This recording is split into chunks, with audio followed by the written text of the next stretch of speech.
Bismillahirrahmanirrahim. Pris dans la tourmente, le PDG Adjout Jamal cherche à prendre la poudre d'escampette.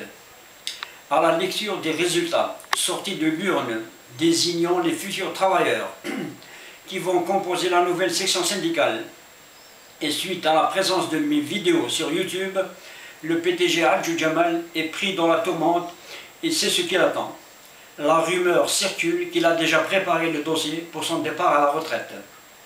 C'est ce qui me motive à introduire en urgence cette vidéo que je destine spécialement au directeur général de la SNTF pour dire à M. Benjabala Yassine de surseoir à ce départ jusqu'à l'aboutissement de l'enquête à diligenter par un commissaire aux comptes assisté des responsables de l'inspection du travail et de moi-même afin de découvrir le dysfonctionnement de cette filiale et la gabégie de Adjout.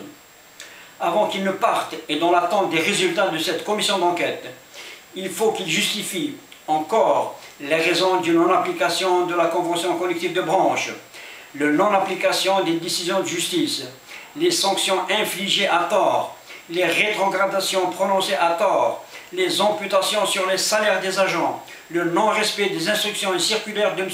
Ahmed Douhia, du temps où il était chef du gouvernement, rappelé par la lettre de la centrale UGTA que détiennent le directeur général et Adjout. Les documents inhérents à ces affaires sont en notre possession et seront mis à la disposition de qui de droit. La nouvelle section syndicale va certainement se rapprocher du directeur général afin de retarder le départ à la retraite de Adjout jusqu'à l'aboutissement de l'enquête. Nous ne voulons pas qu'il continue de bénéficier de protection et d'impunité qui ont fait de lui le tyran, le diable de la filiale.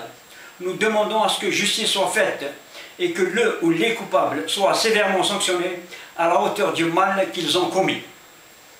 Comme cette vidéo sera transmise à M. le ministre du Travail, le ministre des Transports, au Premier ministre M. Sellal Abdelmalek, à M. le procureur de la République du Sindé, je demande aux journalistes de la presse écrite et parlée de bien vouloir nous recevoir afin que cette affaire d'exploitation des travailleurs, soumise à la botte d'un dictateur, d'un tyran, fasse tache d'huile et produira un effet positif sur les entreprises qui continuent de faire travailler des citoyens sans déclaration à la sécurité sociale, sans contrat de travail, sans fiche de paye, avec un chantage permanent, etc., etc.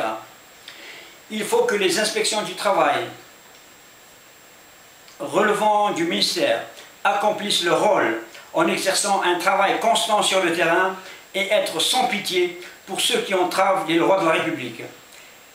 Établissement privé ou étatique, je le dis en connaissance de cause, avec ma présence au sein des entreprises qui se mettent souvent en infraction.